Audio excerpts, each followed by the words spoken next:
López, soc historiador i avui parlarem dels búnquers de Coll de Pal, com diu aquí el PowerPoint, els vestigis vaganesos de la línia P. Si algú de vostès pugen a Coll de Pal, una vegada que arriben al coll, si aparquen el cotxe en la zona on es pot aparcar a la dreta, veuran que n'hi ha un camí que puja cap al Puig Llançada, cap a la zona de la Molina. Poden veure una construcció, aquest promontori. Aquest és un dels búnquers que n'hi ha a Coll de Pal. I la conferència versarà sobre això, sobre els búnquers, en concret els que estan en Coll de Pal, ja que el nostre municipi té el privilegi de tenir aquestes construccions, i una miqueta de la història que va provocar la construcció d'aquestes edificacions. Una miqueta parlarem del context europeu, del context dintre del que és Espanya, Catalunya, etc. I farem una revisió de com aquestes estranyes construccions han anat aquí a parar al nostre municipi i a veure, destacar també que donades les seves característiques i l'alçada a la que estan, han passat molts anys pràcticament desapercebudes i això ha fet que pràcticament no estiguin malmeses. N'hi ha en altres puestos més a la vall de la Cerdanya, que també n'hi ha construccions de la línia P, que s'han donat diferents usos, malgrat que fins als anys 80 l'exèrcit feia tasques de manteniment d'aquestes edificacions. Però aquestes les tenim pràcticament com quan els soldats les van abandonar, quan les van construir en l'any 1950. Però bueno, anem per parts. Els búnquers de Coll de Pal formaven part del centre de resistència número 50 de la línia P. Anem a explicar una miqueta com es composava la línia P. La línia P era una fortificació que anava des del Cap de Creus fins a Hendaia, agafant tots els Pirineus. I era una construcció que tenia una funció defensiva. Acabem de començar, Tenia una missió defensiva dintre d'unes teories que ja explicarem més tard. La línia P es dividia en subsectors, aquest en concret, els centres de resistència que n'hi ha a Coll de Pal i un altre que tenia que haver estat a prop del Coll de Pendís, formaven part del subsector número 14, tot estava dividit, des de Roses, des de Cap de Creus fins als Pirineus, estaven dividits en subsectors. Aquest era el 14, el 14 es composava de 13 centres de resistència, 6 en el que ja veurem després en zona perillosa i 7 en zona passiva. I els que tenim en el municipi era el centre de resistència número 50 i el centre de resistència número 51. Nosaltres bàsicament parlarem avui del centre de resistència 50, que és el de Coll de Pal, perquè el 51 estava en un lloc molt difícil d'accedir i finalment es va desestimar la construcció. Del 50 tenia que haver tingut 14 assentaments de metralladora, 27 de fusell metrallador, 2 per canons anticarro, 2 per canons contrapersonal, 4 assentaments de morter de 81 mil·límetres, 4 assentaments antiaeris, un observatori de comandament, 3 observatoris de comandament de companyia i 3 refugis de personal. Solament es van construir 4 assentaments de metralladora, un observatori de batalló i un refugi de personal, que és el que actualment, si pugem allà dalt, podem veure. Tot el més no es va arribar a fer.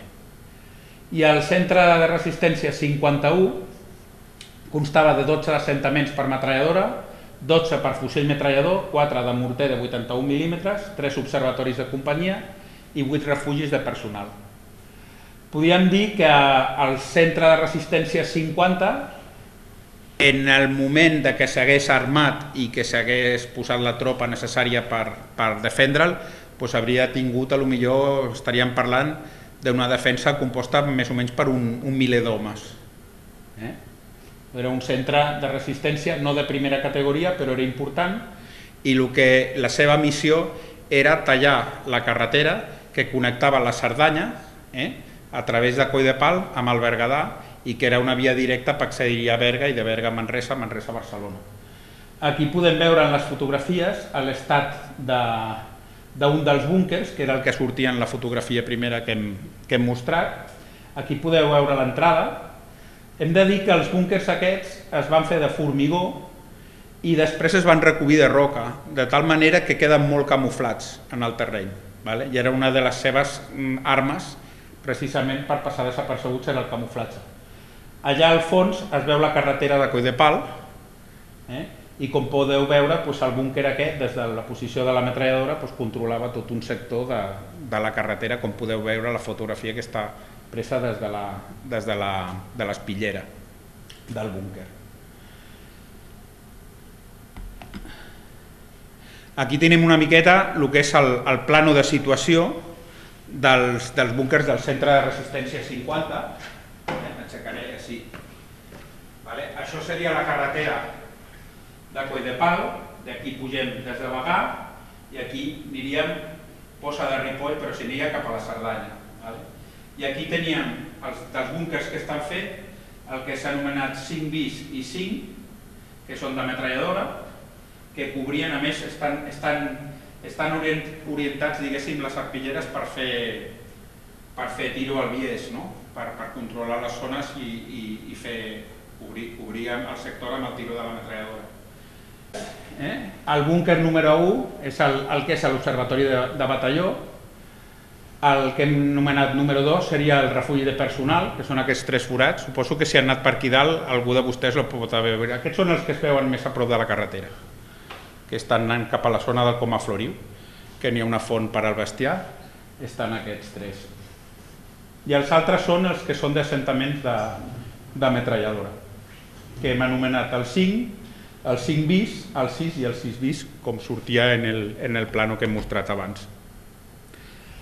Llavors, ara comencem ja en el que seria la part més d'història. Els búnkers, de fet, aquesta línia de frontera, aquesta línia defensiva per defendre el que era la frontera espanyola d'una possible invasió construïda en el context de la Segona Guerra Mundial, ja parlarem després. Tota la zona dels Pirineus és una terra de frontera i una terra de fortaleses. I aquí, fent pocs quilòmetres, podem fer un recorregut comprovant el que han sigut les històries de les fortificacions, perquè aquí van tenir primer la frontera del que era la zona de les Corbieres, etc., on estan tots els castells que anomenen dels càtars. Tenim aquí, em sembla que aquest és Queribús, el que surt a la fotografia, Peyrepertús, Montsegur, etc., que es van convertir en reductes del catarisme, però que estaven fets molt abans. De fet, molts eren castells que havien fundat el comtat de Besalú per marcar la frontera amb l'Occitània. Després tenim també altres fortaleses com Cotlliure, Salses, Belegarda, que eren ja quan després de la creuada dels càtars la frontera va baixar una miqueta, es van fer aquestes fortificacions, algunes reformades en temps de Carles V. Aquesta tenim la fortalesa, la fotografia de Salses, que va ser feta en temps dels Reis Catòlics, que podíem dir així, la construcció és una de les primeres fortaleses pensades en defendre's del tir de l'artilleria, per això està ensorrada, és molt curiós i se va veure, perquè quan arribes amb el cotxe pràcticament no es veu la fortalesa, perquè està excavada. I això feia per quan tirassin els canons que no donessin, que passessin de llarg. I un altre exemple d'allà, una altra frontera, després del Tractat dels Pirineus, tenim aquí el que és Montlluís, tenim Vilafranca de Conflent, etc. O sigui, estem en una terra privilegiada per a l'estudi del que són les fortificacions militars, perquè aquí hi ha hagut diverses fronteres, 3 successives fronteres, amb les seves construccions militars. I la línia P no deixa de ser unes altres construccions militars de frontera, de fortificacions, amb un altre concepte. Llavors, a veure, de què ve el nom de línia P? El nom tècnic, de fet, de la línia, mai es va dir ni línia Pirineus, ni línia P, ni línia... Això va ser un producte que va venir posterior i que va ser, diguéssim, es va popularitzar entre la gent, però oficialment la construcció es deia Sistema Defensivo de los Pirineos, o línies de defensa del Pirineu. La primera vegada que trobem en la documentació aquest nom, per referir-se a el que després s'ha conegut com la línia P, és en un document de la prefectura del cos d'enginyers de la 4a regió militar de l'any 63. Pensem que les primeres construccions es van fer, va haver-hi una primera part que es va fer després de la Guerra Civil, però la majoria es van construir a partir de l'any 43. Aquest document és del 63, en aquesta època ja no es construïen, ja s'havia quedat paralitzada la construcció, però com ja he dit abans, l'exèrcit va continuar fent obres de reconeixement i de manteniment de les construccions fins ben entrats als anys 80. La denominació aquesta, línia de defensa del Pirineu, en alguns altres documents també ja comença a aparèixer el que és línia Pirineu. La línia P seria una abreviació de la línia Pirineu, malgrat que també alguns estudiosos diuen que el P venia del general aquell Juan Petrirena Aurrecoetxea, que era un dels generals que van potenciar la construcció de la línia.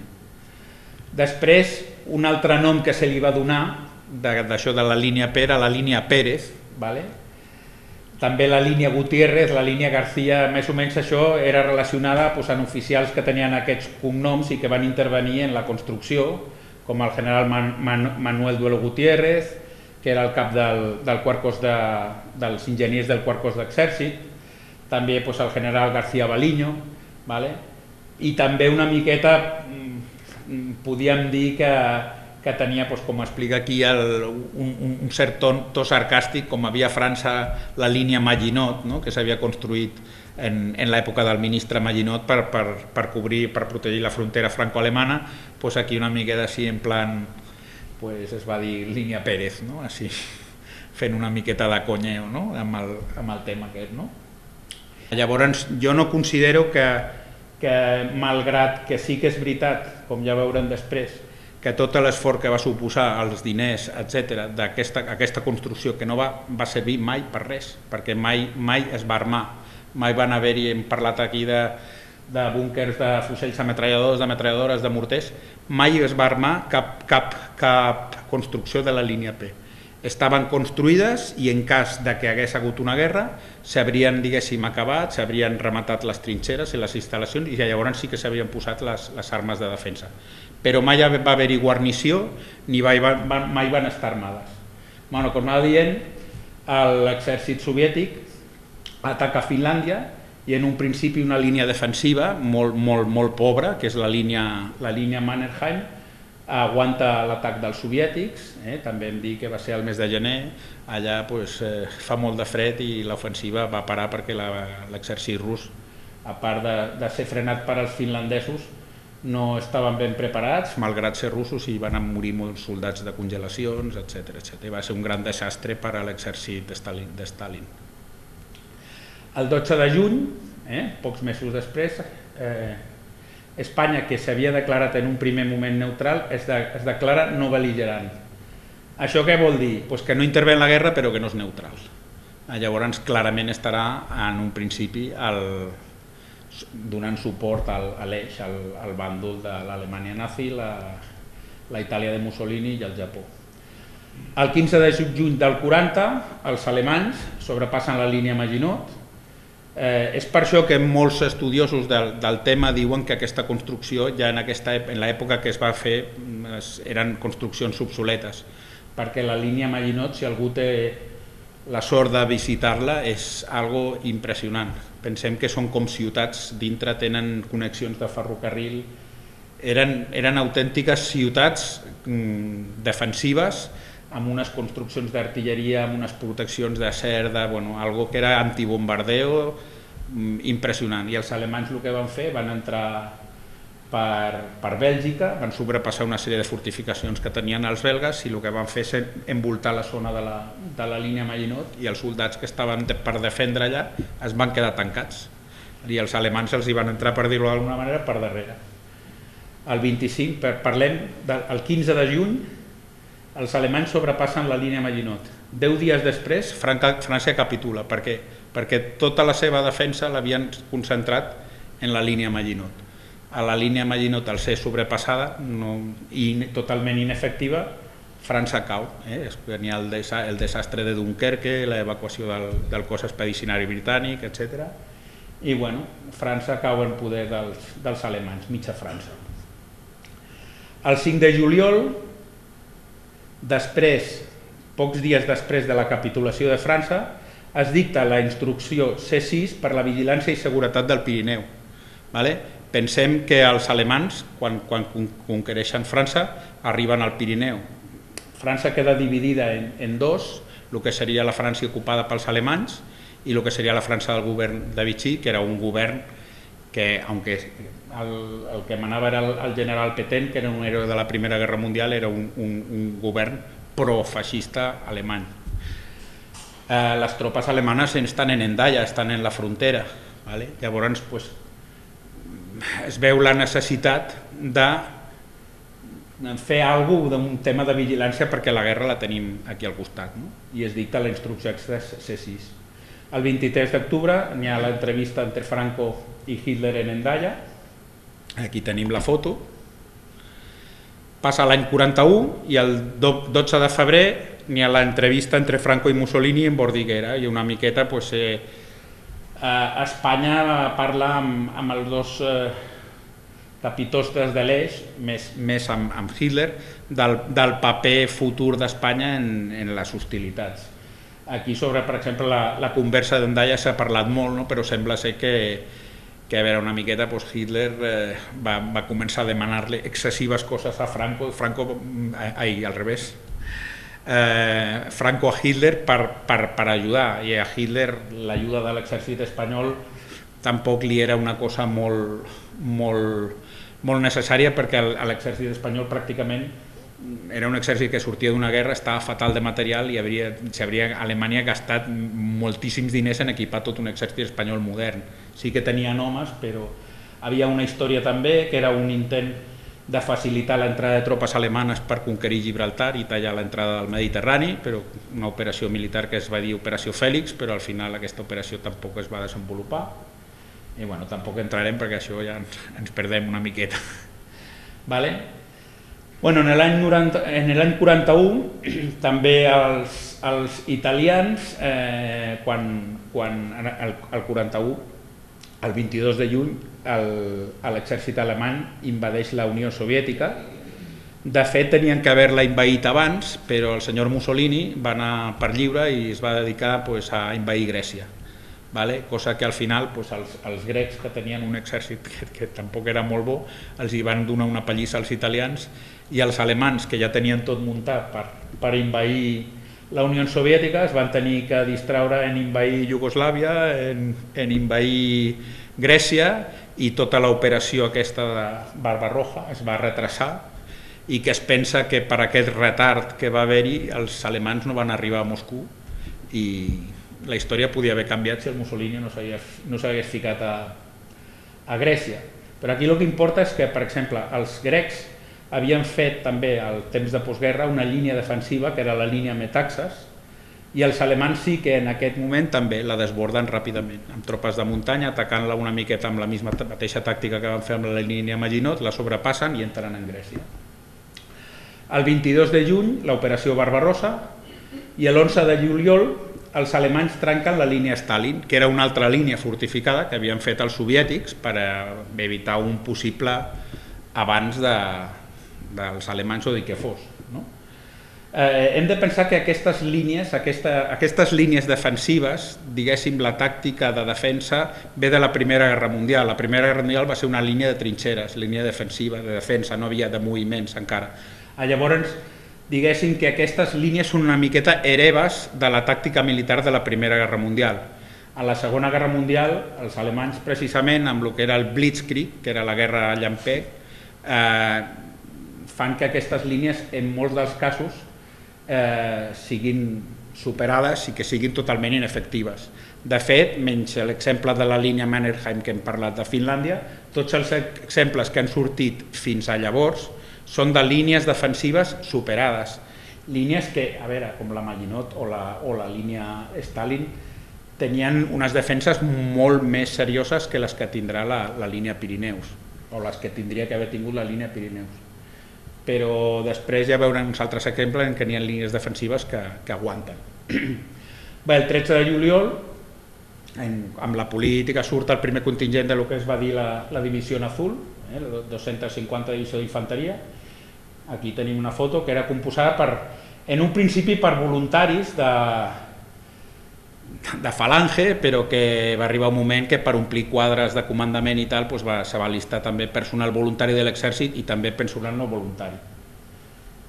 El 10 de setembre s'instal·larà el Salvoconducto Especial de Fronteres, que en aquesta zona que també era fronterera alguna persona es pot recordar.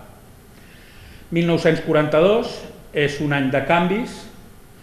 El 6 de novembre n'hi ha l'Operació Torch, que els aliats desembarquen en el nord d'Àfrica i la guerra podríem dir que s'aproxima una miqueta més a Espanya. Pensem que desembarquen al Marroc, a Argèlia i després entren en contacte amb les tropes de l'Eix a Tunísia. L'11 de novembre la Wehrmacht ocupa la França de Vichy. Aquí tenim una foto del suïcidi de la flota francesa a Toulon perquè no l'agafessin els alemans. I llavors, a partir de l'11 de novembre, tota França ja està ocupada pels alemanys. Llavors podem parlar que tota la frontera franco-espanyola ja està, diguéssim, vigilada per tropes alemanes. 16 de novembre, davant d'aquesta situació d'incertesa, es mobilitzen en Espanya les leves de reclutes de 1938 a 1941, perquè tenim ja en tota la frontera pirenaica a l'exèrcit alemany i a la incertesa de lo que pot passar. 1943, el 2 de febrer, és el desastre del 6è exèrcit alemany a Stalingrado, que podríem dir que és el punt d'inflexió que marca, diguéssim, fins a Stalingrado, podríem dir que la guerra afavoreix les potències de l'Eix. A partir del desastre de Stalingrado, la guerra ja, diguéssim, està més dels costats dels aliats. Els alemans, de fet, després del desastre de Stalingrado, a lo que és el front de Rússia, solament tindran una batalla a l'estiu del 43, que és la batalla de Kursk, en què prenen la iniciativa. A partir de Kursk, després ja el que és l'exèrcit alemany en el front oriental seran retirades. El 16 de maig, un altre Stalingrado, que no s'ha parlat tant, però també és la rendició de l'exèrcit italo-alemany de Tunísia, que també es desfà tot l'exèrcit de l'Eix que tenen al nord d'Àfrica. El 9 de juliol, aquí tenim la foto, els aliats desembarquen a l'illa de Sicília, ja estan, diguéssim, en terreny europeu d'un país de l'Eix. El 3 de setembre els aliats desembarquen a Calàbria, Tarento i Salerno, ja a lo que és la Itàlia peninsular. I el 3 d'octubre a Espanya, que ja veu que la situació s'està girant la truita i que veuen que es declara una altra vegada neutral. I el 10 d'octubre s'ordena la repatriació esglaonada de la Divisió Azul. I el Franco ja veu que comencen també moviments diplomàtics amb els aliats per intentar...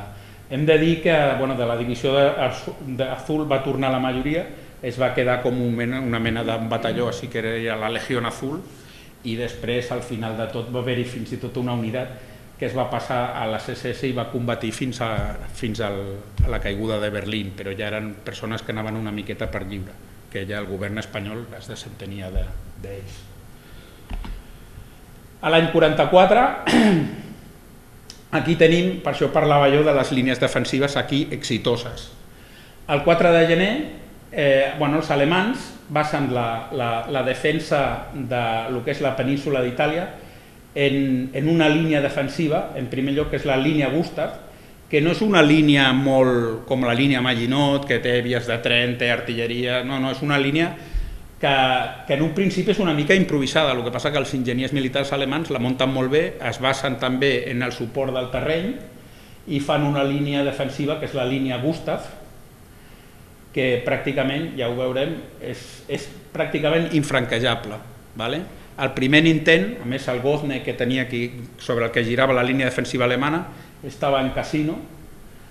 El 4 de gener els americans intenten franquejar la línia Gustav per Cassino i són derrotats. Hi haurà una sèrie de batalles de Cassino, fins i tot el famós monestir benedictí, que suposo que hauran vist en moltes fotografies. arriba a un punt que, sota la sospita de que els alemans havien posat observadors en el monestir, els aliats decideixen bombardejar-lo. Després es va demostrar que no hi havia tropes alemanes en el monestir, i un monestir benedictí, que era una de les joies de la cristiandat, va quedar completament arrasat. El 15 de febrer s'inicia la segona batalla de Monte Cassino, i és quan es bombardeja el monestir, també fracassen. El 15 de març, inici de la tercera batalla de Monte Cassino, també fracassen. El 11-12 de maig, inici de la quarta batalla de Monte Cassino, i finalment el 18 de maig es aconsegueix per les tropes franceses, i no per Cassino, sinó per una altra banda, sobrepassar la línia Gustav i netejar, diguéssim, el camí que els obre la via a Roma als aliats. Aquí hem vist com una línia defensiva té l'exèrcit en aquell moment més poderós del món, que seria l'exèrcit angloamericà que estava en Itàlia, els té des del mes de gener fins al mes de maig parats, allà clavats, amb una despesa d'homes, de material, etc. Per això dic que no és tan desventurat dir que aquestes línies en aquell moment tenien una utilitat, més també aliança amb el terreny, com podria ser el que era la línia P, que s'aliava amb els Pirineus.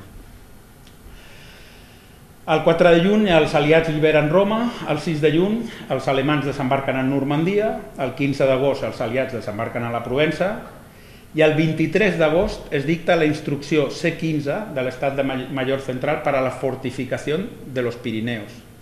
Estem parlant del 23 d'agost. Pràcticament aquí ja es veu que l'eje poco tiene que hacer. I una miqueta el temor que n'hi ha és 23 d'agost, París lliberat, el mateix dia que entra la 9, que era una companyia de republicans espanyols que estava integrada en la divisió Leclerc, el mateix dia que entren en París es dicta aquesta circular. Una miqueta jo suposo que amb la por de que els aliats després poguessin invair Espanya. El 24 d'agost queda París alliberat i el 25 d'agost els aliats arriben a les posicions avançades de la línia gòtica, que va ser una altra línia fortificada que els alemans van fer en la zona més al nord d'Itàlia, passada a Roma, passada a la Toscana, i que aquesta línia pràcticament des del 25 d'agost fins pràcticament un any després, cap a l'abril, maig, va estar aguantant allà l'avance dels aliats en Itàlia. N'hi ha altres circumstàncies perquè també, com que va haver-hi l'ofensiva, el desembarcament en la Provença, moltes tropes aliades que estaven en Itàlia van passar a França i el front d'Itàlia es va convertir en un front de segona categoria. I també és un dels motius per qual també la línia gòtica va resistir més. Però va resistir. Aquí en abril els aliats superen la gòtica, o sigui, del 25 d'agost al 44 fins a l'abril del 45 la línia aquesta va aguantar, però una vegada que els aliats la sobrepassen ja Alemanya es rendeix el 9 de maig. I una data important també per al tema de la línia P és que el 16 d'octubre, ja acabada la Segona Guerra Mundial, n'hi ha un intent del Partit Comunista d'Espanya de conquerir una zona de territori dintre d'Espanya per mirar d'instar una liberació del territori espanyol, que és l'Operació Reconquista d'Espanya, que va ser la invasió que van fer els maquis de la zona del Vall d'Aran. I van aguantar, i van haver-hi algunes columnes que van baixar, però al final la reacció de l'exèrcit i de la policia franquista va ser tremenda i els van expulsar. Llavors ja ve tot el tema del maquis, la guerrilla, etc. Ara parlarem una miqueta de lo que són les instruccions de l'Estado Mayor Central, que va ser el que va determinar la construcció de la línia Pirineus. El 5 de juliol del 1940 es promulga la que ja hem dit abans com a instrucció C6 per la vigilància i seguretat dels Pirineus. Aquesta instrucció promou la construcció de 21 centres de resistència entre la façana del Mediterrani i el nord de la Costa Brava i la zona de la Seu d'Urgell, que seran 17 búnkers terrestres, que vindrien a formar ja el que seria després la línia P, i 4 de marítims. I aquí es preveu la construcció d'observatoris, assentaments d'artilleria, d'armes automàtiques, refugis d'infanteria, i la construcció i reparació de les carreteres, ponts i altres elements viaris de la zona, que molts d'ells havien quedat malmesos a la Guerra Civil. Entre l'any 41 i el 42 n'hi ha 2 regiments de sapadors, el regiment número 2 i número 3, i 4 batallons de treballadors disciplinaris que s'encarreguen de les obres d'aquestes construccions. Els batallons de treballadors disciplinaris normalment són presos polítics que en comptes de fer presó entren dintre del que són els batallons aquests de disciplinaris a fer construccions i tasques dures. Entre l'any 43 i el 44 es treballa en la carretera de Capdavànol, la carretera de Castellar de N'Hug, la de Guardiola de Berga a Bagà, i es comença a construir l'anomenada carretera dels soldats a Bagà. Després, el 23 d'agost, ja hem dit, el mateix dia que entra la 9 en París, es dicta la instrucció, que s'ha quedat això, la instrucció C15 per a la fortificació del Pirineu. La primera, la C6, era solament d'una part que anava des de Roses, pràcticament, agafant una petita marge coster, fins a la zona de la Seu. I aquesta, la C15, ja preveu la fortificació de tots els Pirineus. Es preveu la construcció de 10.000 assentaments, la meitat dels quals tenien que estar construïts en territori català. Aquest, que és el sistema defensiu dels Pirineus, es divideix en sectors, com ja hem dit abans, subsectors, centres de resistència, normalment portats per un batalló, punts de suport, que estarien defensats per una companyia, elements de resistència, defensats per una secció, i subelements de resistència defensats per un escamot. Els elements d'un centre de resistència es composaven, com ja he dit una miqueta al principi a l'explicar el centre de resistència 50, d'observatoris de comandament, assentaments d'artilleria i d'armes automàtiques, refugis d'infanteria, fossals, fils ferrades i camps de mines. Com ja he dit abans, tot el que no eren les construccions estàtiques, el que eren els fossars, les fils ferrades i els camps de mines, s'instal·laven una vegada si era requerida la defensa del sector, així com també el portar l'armament i el portar les tropes. De fet, com curiositat, els búnquers aquests ningú té portes, les portes tenien que ser unes portes blindades metàl·liques que em sembla que fins als anys 80 o així es conservaven al castell de Figueres, els del subsector aquest, que en cas d'haver-hi una necessitat s'haurien portat i s'haurien instal·lat. No va passar mai i ahir es van quedar, no sé què van fer amb elles, igual. Suposo que l'hauran portat a fondre o alguna cosa. Llavors, podíem dir que un centre de resistència podien tenir entre uns 80 i uns 30 assentaments. Parlem d'assentaments a lo que són les construccions defensives. La instrucció C15, com la C6, distingeix el que hem parlat abans en zones actives. Les zones actives són normalment les que estan en un terreny pla o ondulat, que té comunicació de vies internacionals, o un accés directe a la frontera, per exemple la Cerdanya. La Cerdanya seria una zona activa. Les zones perilloses són les que estan en terreny muntanyós, en què no n'hi ha tantes vies de comunicació, no n'hi ha vies de comunicació de primer ordre, que permet també zones que permeten moviments de tropes per penetracions profundes en el territori. Per exemple, aquí, en una zona perillosa, estaria el centre de resistència número 53, que és el de Martinet Montellà, on hi ha actualment el parc dels búnquers, que si els interessa el tema recomano la visita perquè està molt ben muntat i es poden visitar més construccions, lo tenen tot molt cuidat i és un lloc realment curiós per visitar. Aquest seria en una zona perillosa. I en una zona passiva, que seria el de Coll de Pal, és una zona d'accés complicat, una zona que permet moviment de tropes, però tropes especials. No hi ha infanteria normal o vehicles, sinó tropes ja unitats d'alta muntanya, petits contingents, i a més que permet l'accés de tropes en determinades èpoques de l'any. Per exemple, en hivern seria un tema difícil lluitar a aquestes alçades. I aquí tenim, per exemple, el de Coll de Pal. Aquí tenim un plano amb els mapes dels centres de resistència que correspondrien a la quarta regió militar. I m'aixecaré una... Tots aquests, aquí tenim Besalú, Olot, les capitals, Ripoll, aquí tindríem Berga, i aquestes són totes els centres amb la seva numeració. Van haver-hi centres que no es van construir, sigui, no vol dir que tots aquests van estar construïts. Per exemple, hem parlat abans del centre número 51, que és la zona que aniria aproximadament des del que és Penyes Altes de Moixeró fins al Coll de Pendís. Allà al final no es va construir res. El 50 és el de Coll de Pal, tenim el de la Collada de Toses, etc. El de Martinet Montella és el 53, que és aquí. I aquí una miqueta he posat també unes fotografies per veure una mica com era la construcció.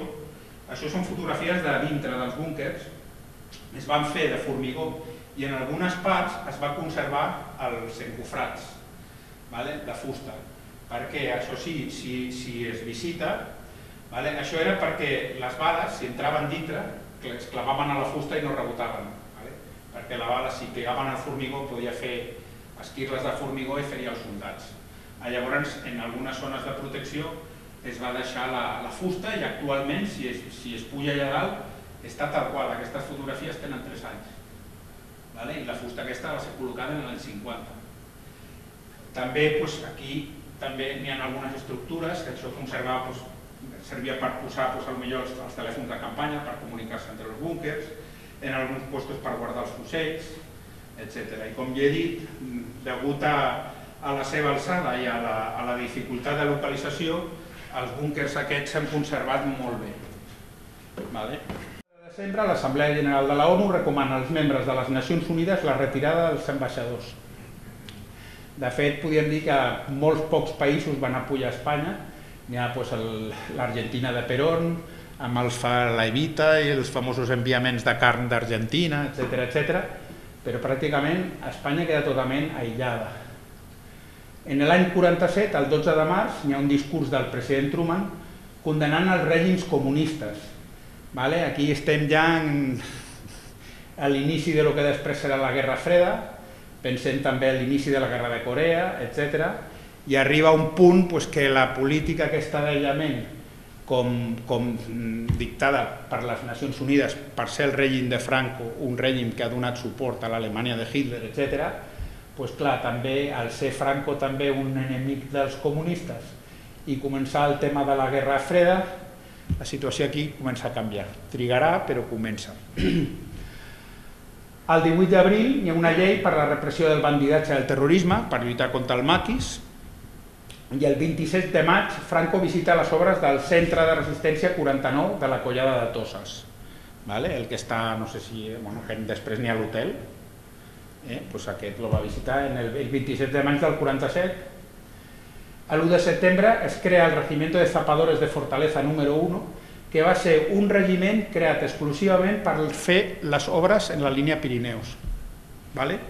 Abans havíem parlat de regiments d'enginyers, de zapadors, però aquest va ser exclusivament creat per les construccions de la línia P i estava format normalment per persones que havien estat treballadors de mines, etc., i que tenien experiència en construcció d'encofrats i construcció d'aquest tipus d'edificacions. En l'any 48, el 10 de febrer, se reobre la frontera amb França. L'any 49, el 4 d'abril, es crea la OTAN. I en l'any 50 s'inicien els treballs de construcció del Centre de Resistència 50 Coll de Pal, en l'any 50. Com curiositat, podíem dir que el comandant d'enginyers que va construir tant el CR-50 com el CR-49, el de la Collada de Toses, era un antic veterà de la Divisió Azul